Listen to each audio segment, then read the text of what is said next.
What would you do if the person you trusted most betrayed you and pushed you into the abyss? Santiago Herrera lost everything in a single moment. They thought he was dead, but his only witness was not human. It was Leon, his loyal German shepherd. What this dog will do to save his owner and unmask the truth will change the course of the story filled with betrayal, revenge, and justice. Comment from where you see us and subscribe so you don't miss this incredible story. Now, yes, the night was heavy and suffocating in the highlands of Guanajuato. The wind howled with fury, dragging the scent of damp earth and dust stirred up by the approaching storm.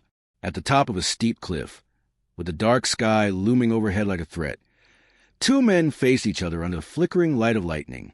Santiago Herrera, a 34-year-old man, once robust and imposing, was now confined to a wheelchair. His tan skin contrasted with the pallor that anger and helplessness painted on his face. His short, black hair was soaked with sweat and drizzle, and his hands gripped the arms of his chair as if to contain the trembling of his body. Before him stood Rodrigo Velasquez, his former friend and financial tutor. Standing with his arms crossed, a man with a calculating gaze and a stony countenance. Rodrigo was tall and slim but stood firm, dressed in a dark suit now disheveled by the ferocious wind. His expression was a mix of impatience and contempt. "You have no idea what you've gotten yourself into, Rodrigo," said Santiago, his voice sharp as a razor. Rodrigo let out a dry, humorless laugh. "Seriously, Santiago? That's what you're going to say to me here in the middle of nowhere?" He opened his arms with disdain. "Look where you are and where I am. That's the difference between us. I always made smart decisions.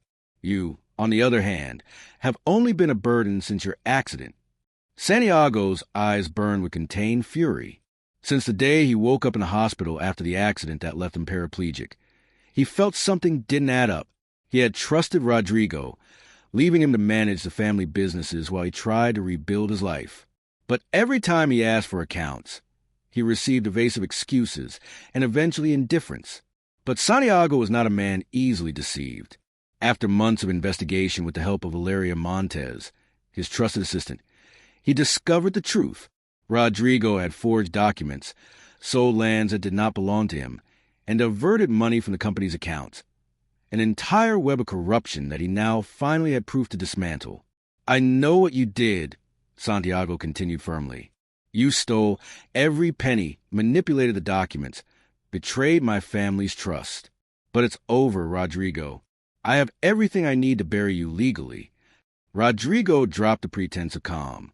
His lips pressed into a thin line, and his eyes narrowed dangerously. "Ah, yes? And what are you going to do with that information, Santiago? Go to the police?" His tone became mocking, but behind his voice there was a veiled threat.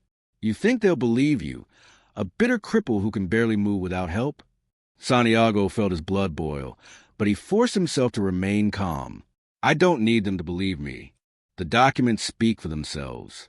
I've already sent copies to my lawyer and the press. Tomorrow morning, all of Guanajuato will know who you really are." Rodrigo's face hardened. The rain began to fall more intensely, pounding the ground with fury. For a moment, only the distant rumble of thunder could be heard. "I gave you chances, Santiago. I offered to keep you out of this, but you insisted on meddling where you weren't called." Rodrigo advanced slowly. Santiago felt a chill. The ground near the edge of the cliff was slippery, and the way Rodrigo looked at him set off an alarm in his head. "Stay away, Rodrigo," Santiago warned. But Rodrigo had already made his decision. "You can't ruin what I built. I won't allow it." And without further warning, he pushed the wheelchair with all his might. Santiago felt the void open beneath him, his body falling backward as the world spun around him.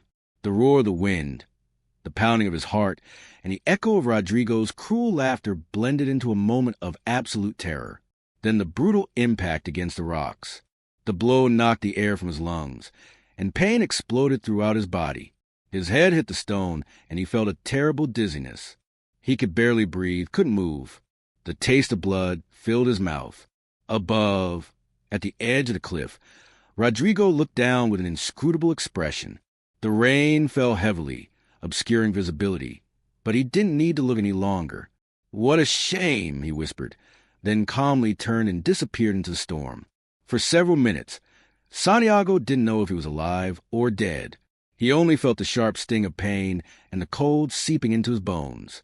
He tried to move his fingers, his arms, but everything responded with slowness and agony. And then, amid the noise of the storm, he heard a familiar sound, a bark. "Leon," Santiago muttered, barely conscious. The dog appeared among the wet rocks, his golden and black fur plastered to his skin by the rain. His eyes reflected concern and determination. Leon carefully made his way down, testing each step with precision. When he reached Santiago, he began to lick his face anxiously. "Come on, friend," Santiago whispered, feeling the dark sleep enveloping him. "Don't leave me here." Leon barked loudly, as if trying to keep him awake. Santiago knew at that moment that his friend would not abandon him. Despite the pain, despite everything that had happened, he still had a chance, and he would not waste it. The storm raged over the mountains of Guanajuato. The sky lit up with flashes of lightning, and the rain fell with a force that turned the ground into a slippery mess. Amid that natural chaos, a German shepherd with black and golden fur descended the wet rocks agilely, ignoring the danger, guided only by his unbreakable instinct and loyalty.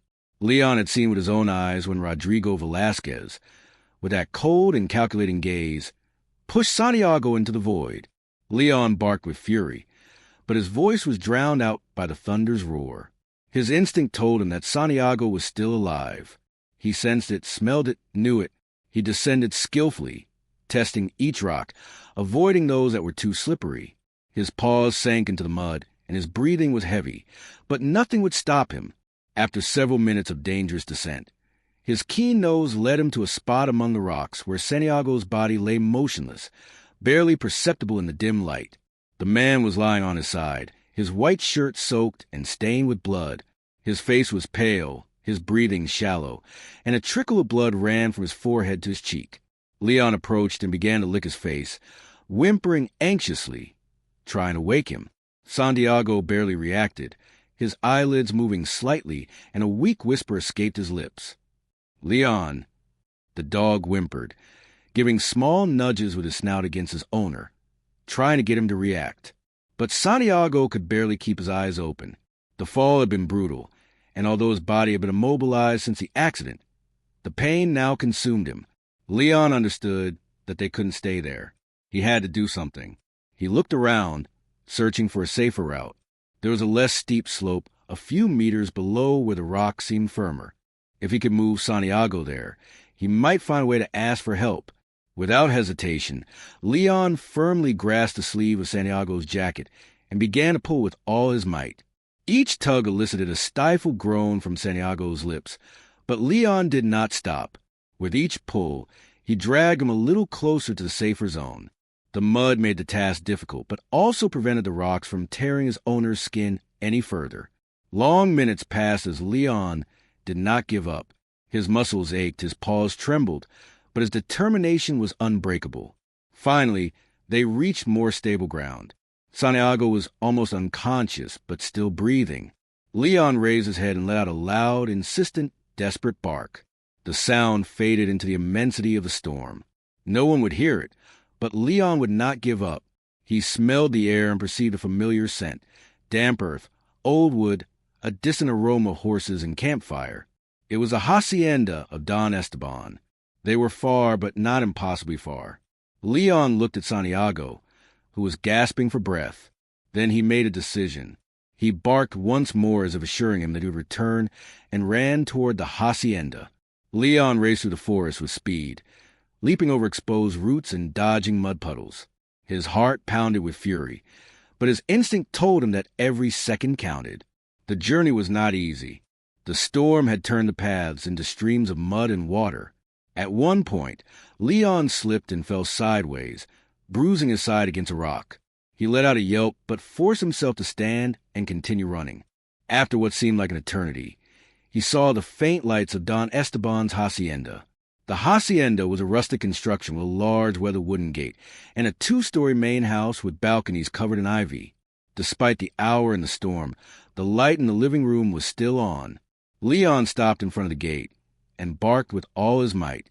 Inside, Don Esteban, a man over 60 with a face weathered by years of working in the fields, furrowed his brow as he heard the insistent barking.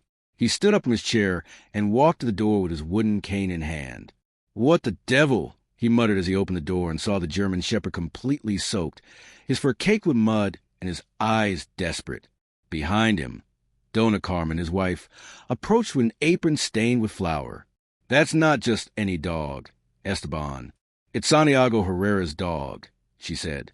Don Esteban felt a chill run down his spine. "Good Lord," he whispered. "Something's happened." Before he could react, Leon turned and ran a few meters, then looked back and barked again. He wanted them to follow him. Esteban did not hesitate. "Carmen, bring a blanket and the first aid kit." "I'm getting the horses," he said. In less than 5 minutes, 2 horses galloped out of the hacienda, guided by Don Esteban and his foreman, Felipe. Leon ran ahead, leading the way. When they arrived at the place where Leon had led them, the sight that greeted them left them breathless. Santiago lay on the rocky ground, his skin pale and his lips blue from the cold. "Santiago!" Don Esteban shouted as he dismounted hurriedly. Felipe rushed to check his vital signs. "He's still alive, but he's in bad shape. We have to get him out of here," Felipe said. With great care, they wrapped him in the blanket and lifted him onto the horse. Santiago let out a weak moan, but did not wake up.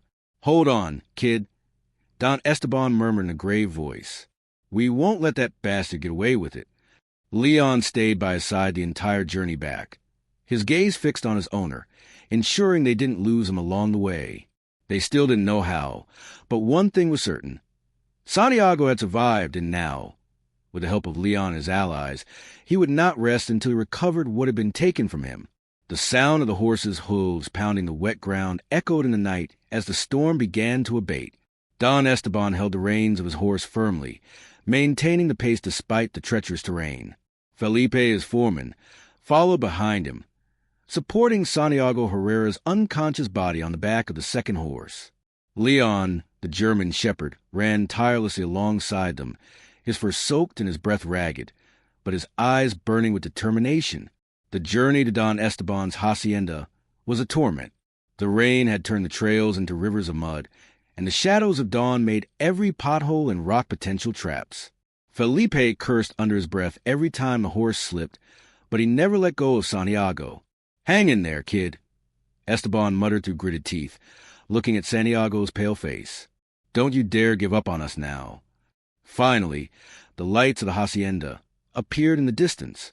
The large 2-story house stood majestically amid the fields, its ancient stone facade covered in ivy. Despite the hour, Dona Carmen waited at the entrance with a first aid kit in hand and a brazier lit, ready to tend to the wounded. When the riders crossed the wooden gate, Carmen rushed to meet them. "Good Lord, Esteban, he's unconscious but alive," he said, dismounting agilely to help lower Santiago's body. "Help me carry him inside," Esteban said.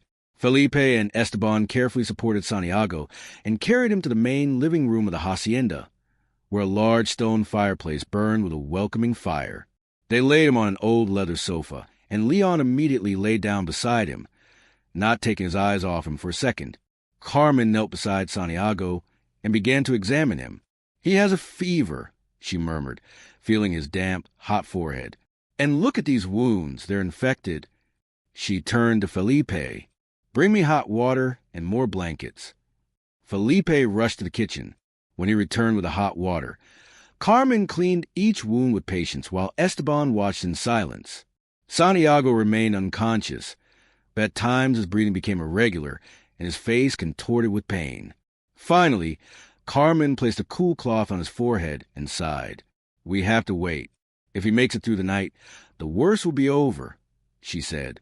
Don Esteban nodded and looked at Leon, who hadn't moved an inch from his owner's side. "That dog is a warrior," he murmured. Felipe smiled wearily. "And an angel of a guardian." Santiago's awakening dawn painted the sky with shades of orange and pink. The rooster's crow and the wind rustling the trees awakened the hacienda. Santiago opened his eyes with difficulty. A rustic wooden ceiling and a faint scent of burnt were the first things he perceived. The sensation of a warm weight on his leg made him look down. Leon was there. The dog raised his head and looked at him with bright eyes. As soon as Santiago tried to move, Leon whimpered and began to lick his hand. "Easy, friend," Santiago murmured with a hoarse voice, wincing in pain as he tried to move. At that moment, the door opened, and Dona Carmen entered with a tray. "Blessed be God, you're awake," she exclaimed with relief. Santiago looked at her, confused. "Where am I?" "In our hacienda, young man. Leon brought us to you," the woman said, setting the tray on the bedside table and approaching him. "How do you feel?" Santiago tried to sit up, but the pain in his chest forced him to stay still. "Like I've been run over by a train." Carmen smiled tenderly. "Well, after falling off a cliff, I'm not surprised." Memory struck Santiago like a storm. Rodrigo, the betrayal, the push, the fall. His face hardened. "That son of a—" he began, trying to sit up, but Carmen stopped him gently. "No sudden movements, Santiago. You're very weak." Santiago took a deep breath and relaxed against the pillows. At that moment, the door opened again, and Don Esteban entered with Felipe. "So the dead have risen," Esteban joked in his deep voice. "Thank you for saving me," Santiago said weakly. Esteban shrugged. "It wasn't me. It was your dog. That animal fought like a demon to find us." Santiago looked at Leon with gratitude and patted his head. "I always knew I could count on him." His tone turned serious. "Rodrigo tried to kill me. He wants my hacienda, my money, and he's probably done worse." Esteban nodded grimly. "It doesn't surprise me. For years, people have whispered things about that man. But don't worry, young man. You're safe here." Santiago furrowed his brow. "I can't stay here doing nothing. Rodrigo must be saying I'm dead. He's buying time to cover his tracks." Esteban looked at him intently and then smiled slyly. "Then let's make him believe he really succeeded." Santiago arched an eyebrow. "What do you mean?" Esteban settled into his chair and crossed his arms. "If Rodrigo thinks you're still alive, he'll try to kill you again. But if he's convinced his plan worked, he'll lower his guard. You need to recover. But when you're ready, we'll give him the surprise of his life." Santiago thought about it for a moment. "I need proof. I need to prove he's a thief and a murderer." Felipe intervened. "If that's the case, there's someone who can help you. Teresa, the housekeeper of your hacienda. She worked for your family for years. If anyone knows what Rodrigo is doing, it's her." Santiago's eyes gleamed with a spark of hope. "Then the first thing I'll do when I can stand is return to my hacienda." Don Esteban nodded with satisfaction. "That sounds like a good plan, young man. But first, eat and rest. The war has only just begun." Santiago took a breath. Yes, Rodrigo might think he had won, but Santiago was still alive, and he would not rest until he recovered what was his. As Leon curled up beside him, Santiago closed his eyes. There was a long road ahead, but he was not alone.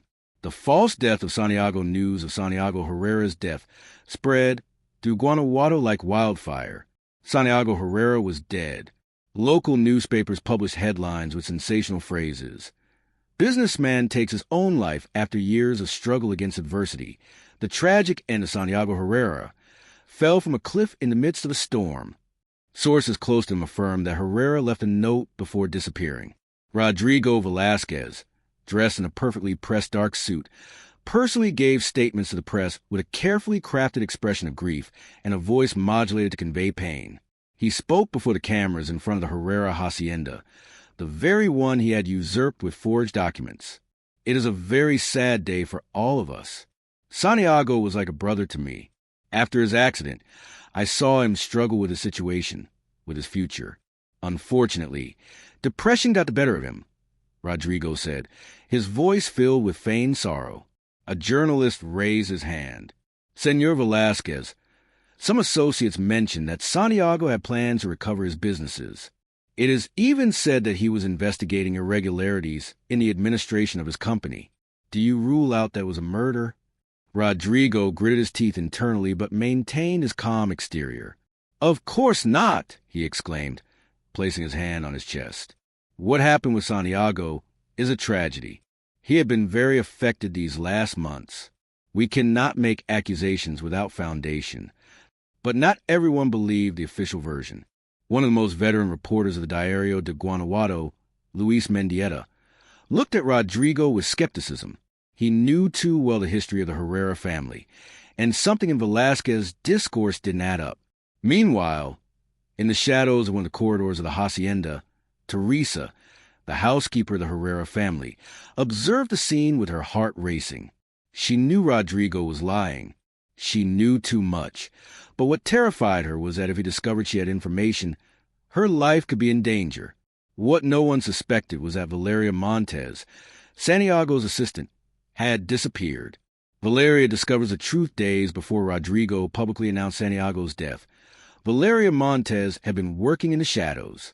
She was a 32-year-old woman with black hair always tied in a bun and penetrating brown eyes that had a sharp intelligence. She had worked with Santiago for years and knew every corner of the company. When Santiago began to suspect that Rodrigo was embezzling money, it was she who took on the task of tracking down the documents. And she had succeeded. In her small office, with the light of the lamp illuminating her desk full of papers, she found the definitive proof. Bank transfers to account abroad under false names, properties registered as shell companies, forged land purchase documents. Rodrigo Velázquez had not only looted the company, but had also sold part of the Herrera family's lands to corrupt politicians and unscrupulous businessmen. The hacienda and its surroundings were in danger. Valeria took her cell phone and dialed Santiago's number. "Santiago, I found it. I have the documents that prove everything. Rodrigo not only robbed you, but also sold the lands too." She stopped, feeling a chill. Santiago wasn't answering. The phone was silent. "Santiago, are you there?" A cold voice responded from the other end. Santiago is no longer here. Valeria, her whole body trembled. It was Rodrigo. "Where's Santiago?" she asked, her voice tense. "Disappeared. Dead as he should be." Valeria felt the impulse to hang up and run, but before she could react, she heard the warning. "And if you're smart, you'll disappear too." The call ended abruptly. In a matter of seconds, she knew she had to flee. She took the most important documents, put them in a folder, and rushed out of the office. She got into her car and drove aimlessly, feeling her breathing ragged and her hands trembling on the steering wheel. She needed a place to hide, and only one place came to mind: the old mines of San Cristobal.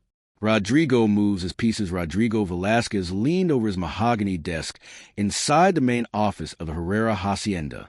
Before him, two men with hard gazes and dark attire waited for instructions. They were not simple employees. They were men paid to solve problems. "Valeria Montes has information that could ruin me," Rodrigo said coldly. "Find her." One of the men nodded. "And if she doesn't want to cooperate?" Rodrigo smiled cruelly. "Then make sure she can never speak." The men left without a word. Rodrigo exhaled with satisfaction and poured himself a whiskey. Everything was going as planned. Santiago was dead, and no one could prove otherwise. But there were loose ends, and he was going to tie them all up. The refuge of Valeria, the mines of San Cristobal, had been abandoned for decades. A cold, dark place full of tunnels where the humidity and echo created a claustrophobic sensation. Valeria took refuge in one of the less deep galleries, with a flashlight in hand and the documents clutched to her chest. She sat on the dirt floor and closed her eyes, trying to calm herself. She had to get those documents to someone who could help. Then she heard a noise. Some stones rolled in the distance. Her whole body tensed. She wasn't alone. She stood up carefully and turned off the flashlight, her heart pounding as she pressed her back against the rock wall. Footsteps approached. She had been found. Valeria held her breath, feeling panic consume her. She couldn't stay there. If Rodrigo had sent someone, her life hung by a thread. She looked for an exit. There was a narrow tunnel to her left. Without thinking twice, she slipped into it, her hands trembling and her breath held. She had to escape. She had to survive, because if she didn't, no one would know the truth about Rodrigo Velázquez. The suspicions of the commander in a small office in the center of Guanajuato, Commander Hugo Alvarez observed with skepticism the open file on his desk. Santiago Herrera, a businessman known for his tenacity and determination, had supposedly taken his own life by throwing himself off a cliff during a storm. But something didn't add up. Hugo Alvarez was a man hardened by years in the police force, with a stocky build, graying hair, and a sharp gaze. He had the intuition of a bloodhound who had solved more cases than he could remember, and his instinct told him this story smelled of lies. He took the preliminary report that had been given to him and read it aloud. The businessman Santiago Herrera, 34 years old, took his own life by throwing himself off a cliff on the outskirts of the city. Witnesses claimed that Herrera was in a state of depression since his accident 2 years ago. The body was not found due to the conditions of the terrain and the current of the underground river. Alvarez snorted. The body was not found. How convenient. He leaned back in his wooden chair and interlaced his fingers thoughtfully. He had seen too many cases where suicides concealed well-planned murders, and what bothered him the most was the speed with which the story had been accepted by the press and the authorities. He took his phone and dialed a number. Ramirez, I need you to review the latest financial movements of Santiago Herrera's company. Focus on irregular transactions, properties sold, and any changes in the administration. He hung up the phone and took out a cigarette, not lighting it but rolling it between his fingers as he observed the wall where he had hung several notes about the Herrera family. If Santiago was dead, then Rodrigo Velasquez had a clear path to control his empire, and that made him the prime suspect. A visit to the Herrera Hacienda. The next morning, Commander Alvarez headed to Herrera Hacienda, accompanied by 2 officers. As the patrol car advanced along the cobblestone path, he observed the imposing property that was now under control of Rodrigo Velasquez. When they arrived, a security guard approached with his hand on the holster, where a revolver rested. Good morning, officers. How can we help you? Alvarez got out of the vehicle calmly. I want to speak with Senor Velasquez. The guard tensed slightly, but tried to hide it. Senor Velasquez is busy at the moment. I didn't ask if he was busy, Alvarez replied with a smile that didn't reach his eyes. I said I want to speak with him. The guard hesitated for a moment, but then gestured for them to follow him. As they walked down the main corridor of the hacienda, Alvarez couldn't help but notice that security had increased considerably. There were more guards than usual, and all of them seemed to be on high alert. Rodrigo Velasquez received them in his office, seated behind a carved wooden desk with a glass of whiskey in hand. Commander Alvarez was surprised, he said with feigned cordiality. I wasn't expecting visits from the police. Alvarez settled into a chair in front of him without taking his eyes off every detail of the scene. Rodrigo's suit was impeccable, his smile calculated, but his fingers drummed nervously on the desk. I want to talk to you about the death of Santiago Herrera. Rodrigo sighed with feigned sorrow. It is a tragedy, Commander. He was like a brother to me. After his accident, I saw him struggle with his situation, with his future. Unfortunately, depression got the better of him. Alvarez observed him in silence for a moment, letting the weight of the silence do its work. Finally, he smiled slightly. Senor Velasquez, do you think I'm stupid? Rodrigo blinked, surprised. Pardon? I have worked in this city longer than you have worn expensive suits, Alvarez said calmly. And when a businessman like you presents himself to the press with a soap opera script about the death of your partner, without a hint of real grief, my alarms go off. Rodrigo gritted his teeth. Are you insinuating that I had something to do with Santiago's death? You're wasting your time, Commander. Alvarez stood up calmly. Maybe, or maybe not. What I do know is that I will continue investigating. Because if someone killed him, that someone made a mistake. And I will find him. Rodrigo didn't respond, just watched him leave with a furrowed brow and knuckles white from gripping the whiskey glass so tightly. When Alvarez and his men left the hacienda, the commander turned to one of his officers. Ramirez, I want discreet surveillance on Rodrigo. Something tells me he will make a mistake soon. And if Herrera is still alive, Alvarez smiled slightly. Then Rodrigo is in more trouble than he thinks. An anonymous message that same night, while the commander was reviewing some documents in his office, his phone rang with an unknown number. Who is this? There was a moment of silence before a trembling but determined female voice spoke. Commander, I have information about the death of Santiago Herrera. Alvarez straightened in his chair. Who is this? I can't say. They're looking for me. Where are you? I can help you. I can't trust anyone. I just need you to listen. Rodrigo Velasquez is behind all of this. He forged documents, stole money, and now he wants me dead. Alvarez felt a chill. Do you have proof? Yes, but I don't know how much longer I can hide. I'm in the mines of San Cristobal. Before she could say more, there was a noise on the other end of the line, followed by a muffled gasp and the sound of hurried footsteps. Senorita? The call ended. Alvarez stood up abruptly, his heart racing.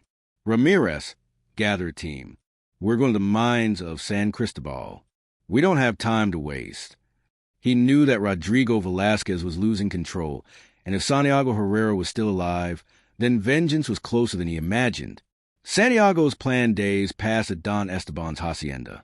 Although Santiago was not yet fully recovered, his mind worked tirelessly. His body was still weak, but his will was iron. He couldn't stay there while Rodrigo consolidated his control over everything that belonged to him. Since his death, Rodrigo had begun to move his pieces. He had given interviews, closed shady deals, and worst of all, he was getting rid of people who could expose him. The disappearance of Valeria Montez confirmed it. Rodrigo is cleaning up his tracks, Santiago said, sitting at the dining table of the hacienda. If we don't do something soon, no one will be able to prove what he did.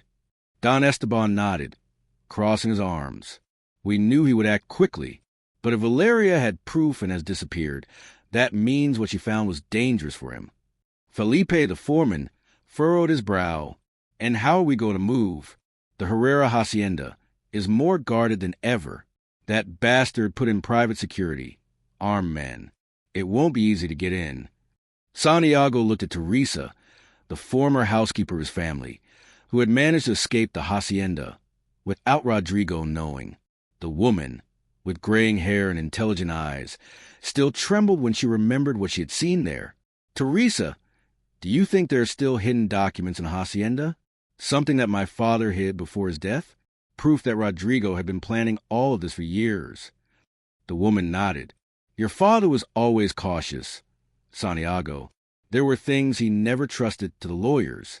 He spoke to me about a hidden compartment in his office, a safe inside the wall behind the portrait of your grandfather. Santiago clenched his fists. That office now belonged to Rodrigo. I have to get in there, he said firmly. Everyone at the table looked at him in surprise. You want to walk into the lion's den? Felipe asked incredulously. It's suicide, Santiago. Santiago exhaled, looking at each of them. We don't have time. Valeria is missing. Rodrigo is still putting on his act, and meanwhile, I'm here hiding, waiting. I can't do that. I have to recover what is mine. Silence. Finally, Don Esteban slammed his fist on the table.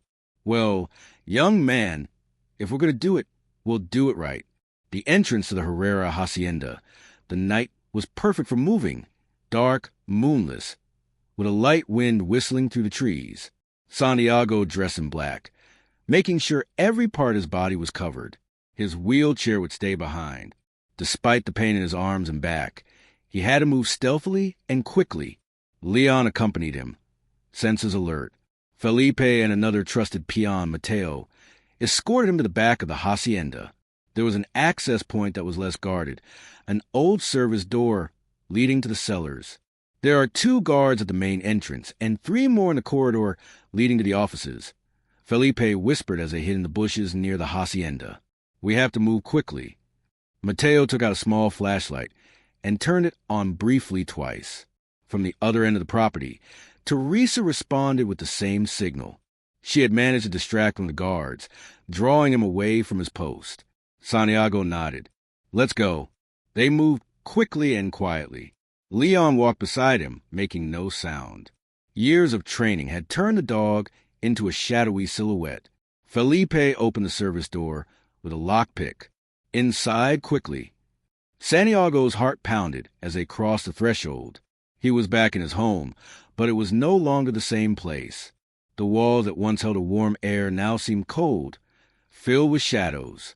The aroma of wood and leather had been replaced by a faint scent of cigar and alcohol. Rodrigo had taken possession of everything. "This way," Santiago said, guiding the group down a side hallway. They had to reach the office, his father's office, which was now his enemy's. The office of his father was just as he remembered it, but with one crucial difference. It now belonged to his enemy. Santiago approached the portrait of his grandfather, took a deep breath, and slid his fingers along the frame. There was a small groove at the bottom. With a firm push, the painting slid to the side, revealing the wall safe embedded in the wall. Felipe whistled softly. Your father sure knew how to keep secrets. Santiago entered the combination he remembered from his childhood. A mechanical sound announced that the safe was open.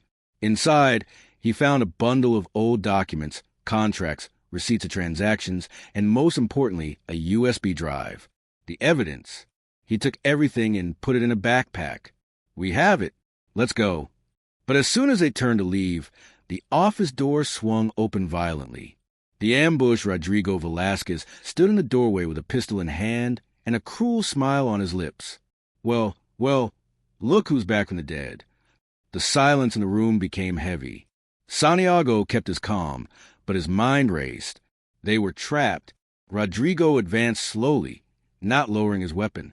I must admit, Santiago, I thought you were dead. But here you are, stealing your own house. Felipe moved slightly, but Rodrigo pointed his pistol directly at his head. Don't even think about it. Santiago narrowed his eyes. What did you do with Valeria? Rodrigo let out a laugh. Valeria? Poor woman.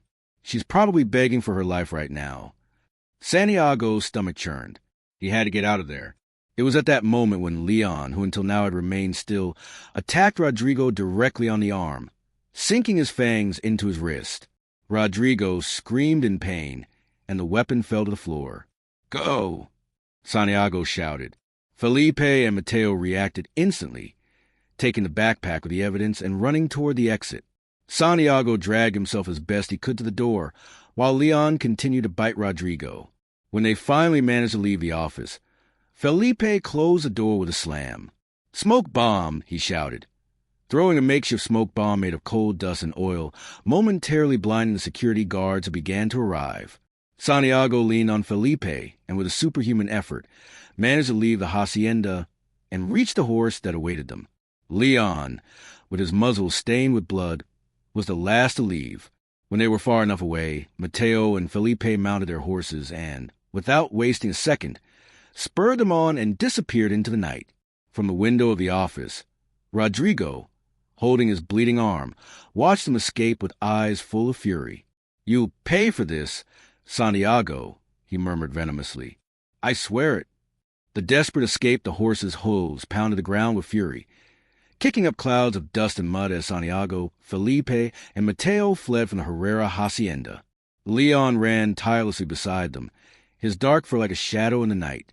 Behind them, the sound of engines roared in the distance. Rodrigo's men had begun the pursuit. Santiago, still weakened by his injuries, could barely stay on the horse. The pain in his back and arms was unbearable, but adrenaline kept him going. He knew that if he fell, Rodrigo would not give him a second chance. They're catching up, Santiago shouted, looking back over his shoulder.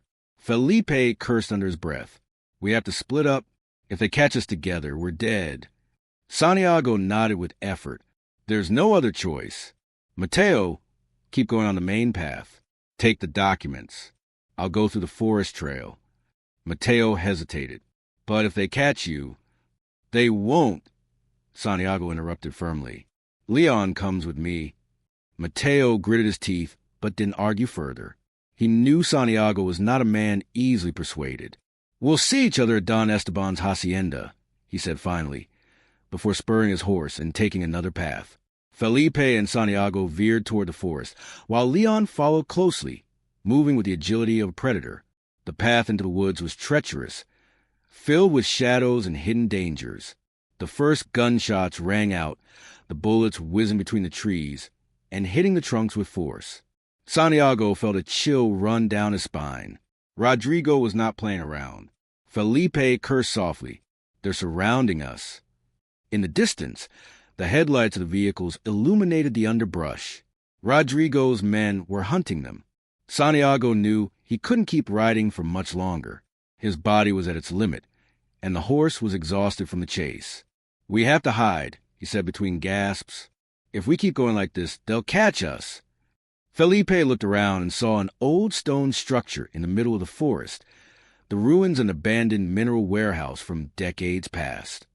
"Over there," he shouted, guiding the horses toward the construction and dismounting quickly. They hid the horses behind the rubble and then helped Santiago take refuge inside the warehouse. The place was dark, damp, and cold. They listened as the sound of the engine stopped. The hunters were closing in. "Stay here with Leon," Felipe said, crouching beside him. "I'm going to create a distraction." Santiago opened his mouth to protest, but Felipe looked at him seriously. "You can't run or fight in this state, Santiago. Leave it to me." Gritting his teeth, Santiago nodded in resignation. Felipe slipped away silently from the back of the warehouse while Santiago and Leon stayed in the shadows. The sound of the pursuers' footsteps grew louder. They were surrounding them. The confrontation in the darkness, the pursuers' heavy footsteps resonated in the night. "We know you're here," said a rough voice. "Don't be idiots. Surrender, and maybe we won't kill you right away." Santiago closed his eyes for a second, thinking of his father, of Valeria, of the life that had been taken from him. He wouldn't let it all end here. Leon, by his side, growled softly, his ears alert, his body tense like a coiled spring. He was waiting for the signal.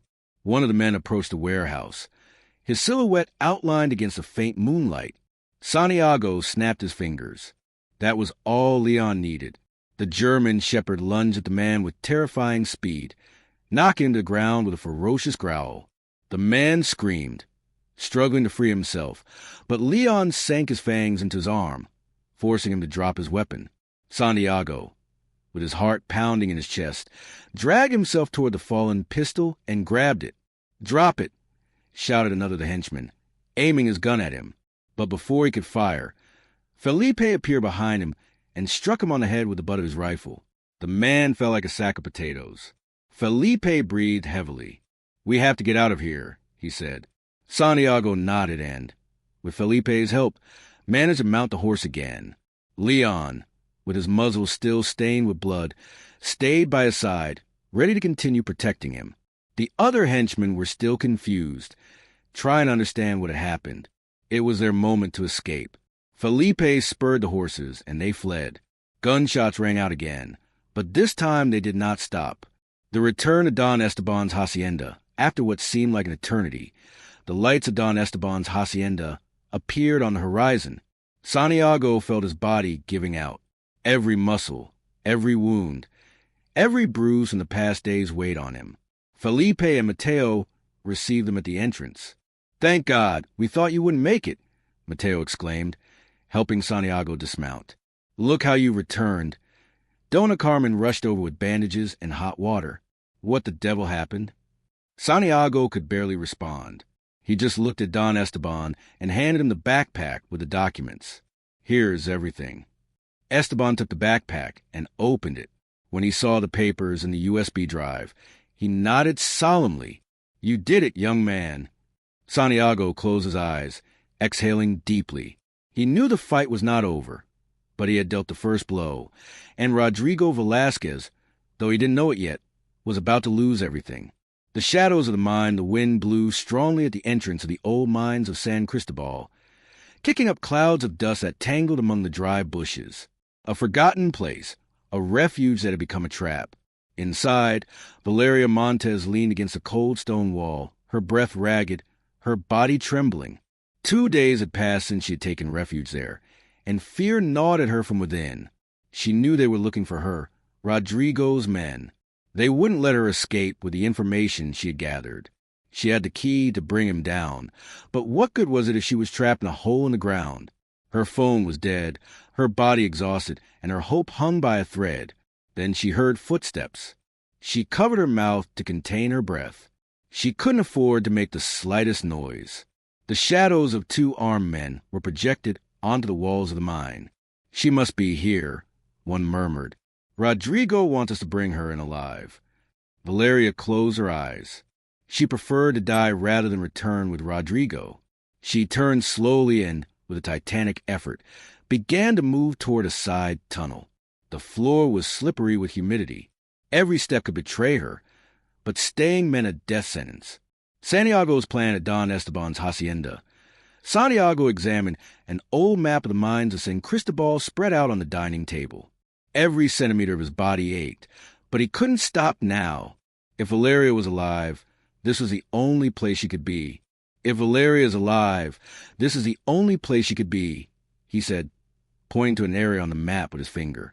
Felipe, with a furrowed brow, observed the tunnels marked in red ink. It's a damn labyrinth, he growled. If we go in without a plan, we could get trapped too. Santiago nodded. That's why we can't fail. Don Esteban crossed his arms. How many men do you think Rodrigo has sent? Santiago exhaled. At least 4 or 5 men. But it doesn't matter how many there are. We're going for her. Leon, by his side, perked up his ears. The German shepherd had been restless since they returned from the hacienda. Santiago ran his hand over the dog's head. You're coming too, friend. Felipe took his rifle and nodded. Then let's go right now. The arrival at the mine, the journey to the mines of San Cristobal was tense. Felipe's truck kicked up clouds of dust on the dirt roads in the dim light. Santiago, in the passenger seat, felt that every minute was an eternity. If they arrived too late, Valeria could be dead. From a distance, they saw a black truck parked near the entrance. They weren't alone. We're not alone, Felipe murmured. Santiago took a deep breath. It's now or never. Felipe turned off the truck's lights and approached slowly. The darkness was their ally. When they were close enough, Mateo and Felipe took their weapons and separated to flank the guards. Santiago, with Leon by his side, waited in the shadows. The tension was unbearable. One of the guards walked near the truck, checking the interior. At that moment, Leon lunged. The dog moved like lightning, attacking the guard before he could react. A ferocious growl, a muffled scream, and the man fell to ground, his rifle slipping from his hands. Now, Santiago whispered. Felipe and Mateo moved in sync. In a matter of seconds, the 2 remaining guards outside were neutralized. Santiago took a deep breath. Let's go get Valeria. In the depths, the interior of the mine was a hell of shadows and distant echoes. The air was thick with humidity, and the scent of damp earth filled their lungs. Every step could be their last. They advanced in silence, guided by an old lantern that Mateo had found in the truck. Leon walked ahead, sniffing the ground. The German shepherd moved with determination, as if he knew exactly where to go. Suddenly, Leon stopped, growled softly, and perked up his ears. I hear voices, Mateo whispered. Felipe turned off the lantern immediately. They hid behind a stone wall and peeked carefully. There she was. Valeria was kneeling on the ground, her hands tied behind her back, an armed man standing next to her. Rodrigo Velasquez was not there, but he had sent his dogs to do the dirty work. Tell us where the documents are, the guard demanded. Valeria, with her face bloodied, spat on the ground in contempt. I'd rather die. The guard gritted his teeth and raised his weapon. Santiago felt time stand still. He couldn't wait any longer. Now, he shouted. Everything happened in an instant. Leon lunged at the guard, sinking his fangs into his arm. The man screamed and fired into the air. Felipe and Mateo burst into the cave, opening fire. The shootout was brief but brutal. Santiago, with all his strength, ran toward Valeria and untied her. Santiago, she whispered incredulously. You're alive. He held her. Yes, and we're getting out of here. With Valeria safe, the group began to retreat. But something went wrong. An explosion suddenly shook the mine. The ceiling creaked, and enormous rocks began to crumble. It's collapsing. Mateo shouted. Felipe took Valeria and pushed her toward the exit, but Santiago couldn't move fast enough. A large rock fell right in front of him, blocking the way out. No! Valeria screamed. Leon barked desperately. Santiago, trapped, looked around. There was another tunnel, but he didn't know where it led. Get out of here! Felipe shouted. He hesitated. We can't leave you behind. You have to get out. The rocks are still falling. Valeria said desperately. Santiago looked at her with a smile. We'll see each other soon. And with that, Santiago disappeared into the darkness of the unknown tunnel. The end of the line, Valeria, Felipe, and Mateo exited just as the mine collapsed completely. The silence was deafening. Leon, standing at the entrance, let out a desperate bark. Felipe closed his eyes. God help us. Valeria, with tears in her eyes, clenched her fists. Santiago is not dead. We'll find him. But deep down, she wasn't sure if he was still alive. The ruins of the mine dust still hung in the air when the roar of the collapse ceased. The mine of San Cristobal had swallowed Santiago Herrera. Valeria, with her eyes clouded by desperation, couldn't tear her gaze away from the pile of rubble that now blocked the entrance. Santiago had disappeared under tons of rock. Felipe and Mateo, panting after the intense escape, looked at each other, unable to accept what had just happened. But Leon did not give up. The German shepherd scratched the ground and barked furiously, trying to dig with his paws, as if refusing to accept that his owner was gone. Santiago couldn't be dead. He can't be dead, Valeria whispered with a broken voice. He can't. Felipe gripped the reins tightly and put a firm hand on the woman's shoulder. We don't have time. If we stay here, Rodrigo will know we're looking for him. Valeria turned to him with fury in her eyes. I'm not leaving him here. I can't. There's nothing we can do now, Felipe growled, but his voice softened as he looked at her. But we can do something with what we have. Valeria understood. Santiago's sacrifice could not be in vain. With a heavy heart, she took Leon by the collar and pulled him firmly. Come on, boy. Let's go. We have to finish this. The betrayal at the Herrera Hacienda. Rodrigo Velasquez sat at his desk with a glass of whiskey in hand, his gaze fixed on the computer screen. The news still spoke of Santiago Herrera's death, but something had changed. Commander Alvarez was investigating. The pressure on Rodrigo was increasing. The stolen documents from the safe were now in the wrong hands, and Valeria was still alive. Rodrigo furrowed his brow and clenched his jaw. Imbeciles, he muttered, taking his phone and dialing a number. What happened? He demanded as soon as the call connected. They caught her. The voice on the other end replied tensely. The mine collapsed. Santiago was trapped inside, but the woman escaped. Rodrigo slammed his fist on the desk in fury. I don't want assumptions. I want certainties. Find those documents. He hung up and took a long swig of whiskey. He was running out of room to maneuver. What he didn't know was that the real danger was closing in on him. The final plan hours later, at Don Esteban's hacienda, Valeria spread the recovered documents on the table. Here's everything, she said tensely. The proof that Rodrigo stole the lands, forged documents, and manipulated the company's accounts. Don Esteban, with a furrowed brow, took one of the papers and read it carefully. If this gets to the press, Rodrigo is finished. Felipe nodded. But if we want to make sure he can't get out of this, we need a confession. Valeria looked at him intently. How do we get it? Felipe smiled harshly. By making him fall into his own trap. The call from Valeria hit Rodrigo like an unexpected blow. I want to talk to you, Rodrigo, she said coldly. And why would I do that? He asked, leaning back in his chair. Because I have the documents. And because I know Santiago is dead. There was a silence. Then Rodrigo replied, We'll see each other at my hacienda in an hour. He hung up the phone and looked at his reflection in the whiskey. A mistake, Valeria. A grave mistake. The fall of an empire, the hacienda, was dark when Valeria arrived. Rodrigo awaited her in the office with a pistol on the desk and a confident smile. Valeria, dear, he said in a smooth voice. How good to see you alive. She did not smile. End this, Rodrigo. If you kill me, my people have copies of everything. Rodrigo leaned back in his chair. That doesn't worry me because I know you're alone. Valeria felt a chill but maintained her composure. Alone, Rodrigo? She smiled. Yes, and just as everything begins, so it must end. He took the pistol and aimed it at her chest. But before he could fire, a low, ferocious growl filled the room. Rodrigo barely had time to turn his head. when Leon lunged from the shadows. The impact knocked him out of the chair, and the weapon fell to the floor. The German shepherd had him cornered, and then the door burst open. Commander Alvarez entered with his team, weapons drawn. Rodrigo tried to move, but Leon growled even louder, his fangs inches from his neck. Alvarez walked slowly toward him and took a recorder out of his pocket. "Thanks for your confession, Senor Velasquez," he said.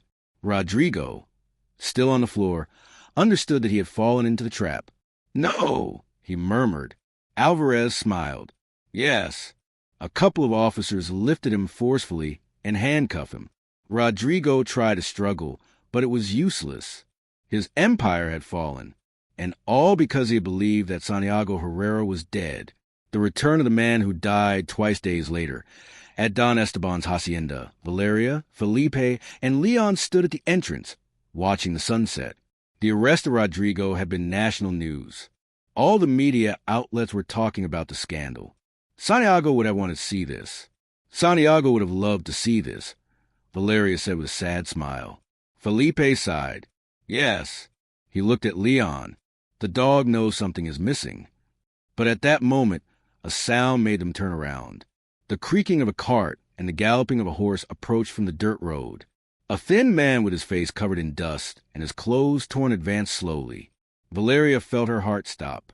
Santiago Herrera was alive. Leon was the first to react, running toward him and licking his face with joy. Santiago, with a tired smile, leaned on the dog. "I knew you wouldn't leave me alone, friend," he said. Valeria, with tears in her eyes, rushed to embrace him. Felipe looked at Don Esteban with a satisfied smile. "I told you this guy was hard to kill," he said. Don Esteban let out a hearty laugh. "Welcome back, young man," he said. Santiago, with a firm gaze, observed the hacienda, the home he had recovered, the people who had never abandoned him, and smiled. "I'm back, and this time to stay." The fall of Rodrigo and the trial of the century, the news of Rodrigo Velasquez's arrest spread through Guanajuato like wildfire. The headlines of the newspaper spoke of nothing else. Business scandal. Rodrigo Velasquez arrested for fraud and attempted murder. Santiago Herrera, the businessman who returned from the dead to claim justice. Betrayal in the elite. The case that shook Guanajuato's businesses.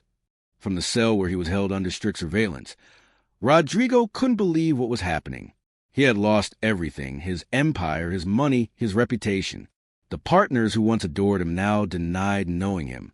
The politicians with whom he made dirty deals turned their backs on him. Worst of all, the evidence against him was overwhelming. "You can't do this to me," Rodrigo growled when his lawyer entered the interrogation room. "You have to get me out of here." The lawyer, a middle-aged man in an impeccable suit, sighed and ran a hand over his face. "Rodrigo, listen to me. There's no way out. Not when there are fraudulent bank transfers, forged contracts, fake property registrations, and, to top it all off, a recording of your own voice admitting you want to kill Santiago Herrera." Rodrigo felt his stomach churn. This can't be happening. There must be a way. "There are two options," the lawyer interrupted. "Cooperate and reduce your sentence, or spend the rest of your life in prison." Rodrigo gritted his teeth. He, the great Rodrigo Velasquez, reduced to nothing, but his hatred for Santiago Herrera was stronger than anything. "I won't give up," he murmured. "I'll get out of here, and when I do—" The lawyer interrupted him coldly. "When you get out, if you ever do, you'll have nothing." Rodrigo looked at him with bloodshot eyes, but deep down he knew it was true. He had lost. The return of Santiago and the reconstruction of his legacy, while Rodrigo faced his fate. Santiago Herrera was back in his true home, the Herrera Hacienda. The place had been looted by Rodrigo, but it still stood. Santiago wasn't going to let his story end with a betrayal. From the first day, he rolled up his sleeves. "We're going to rebuild everything," he said to Don Esteban as they observed the state of the property. "I don't want the hacienda to be just a business. I want it to be a home for more people." Felipe, with his arms crossed, smiled. "And what do you have in mind?" Santiago looked at him with determination. "I'm going to turn this hacienda into an equine therapy center. a place where people with disabilities can find support through horseback riding. He knew what it was like to lose everything, to feel like you couldn't go on. But he also knew that animals, work, and community could change lives. Valeria looked at him with admiration. "Santiago, this is incredible." He smiled. "I won't let Rodrigo's attempt to kill me be for nothing. If they wanted to erase me from a map, then I'm going to make my return mean something." Don Esteban nodded with pride. "Your father will be proud, young man." Santiago looked at the horizon, where the sun began to set behind the mountains. A new beginning lay before him, and this time he wouldn't waste it. A symbol of loyalty and justice in the courtyard of the hacienda, Leon observed the construction work with his tongue out, panting lightly under the sun. The German shepherd had become a hero. Newspapers wrote about him, and children from the community approached the hacienda just to see him. He had become a symbol of loyalty, strength, and justice. But for Santiago, Leon was much more than that. One afternoon, as the sun began to set, Santiago knelt beside his dog and ran his hand over his fur. "If it weren't for you, friend, I wouldn't be here," he said. Leon wagged his tail and licked his face affectionately. Felipe approached and crossed his arms. "If I had known everything that dog did for you when we thought you were dead," he began. Santiago smiled. "I don't need to know. He says it all with his eyes." Valeria sat on the steps of the hacienda, watching the scene with a smile. "Tell me, Santiago, now that all this is over, what's next for you?" she asked. Santiago looked at his recovered home, his reunited people, his future rebuilt. Then he looked at her. "To live," he replied. Epilogue. A legacy that transcends months later. The Herrera Hacienda had become a refuge for people who needed a second chance. The horses, once rejected for their disabilities, now found healing through equine therapy. And at the heart of it all was Santiago, a man who had died twice but always returned to fight, a man who had been betrayed but never lost his honor, a man who, in the end, was never alone because, by his side, walking with steady steps, Leon was always there, the guardian, the protector, the friend who never stopped believing in him. Like this video if you made it this far, and share your opinion about this story. And don't forget to watch the next video that appears on the screen. It's very exciting.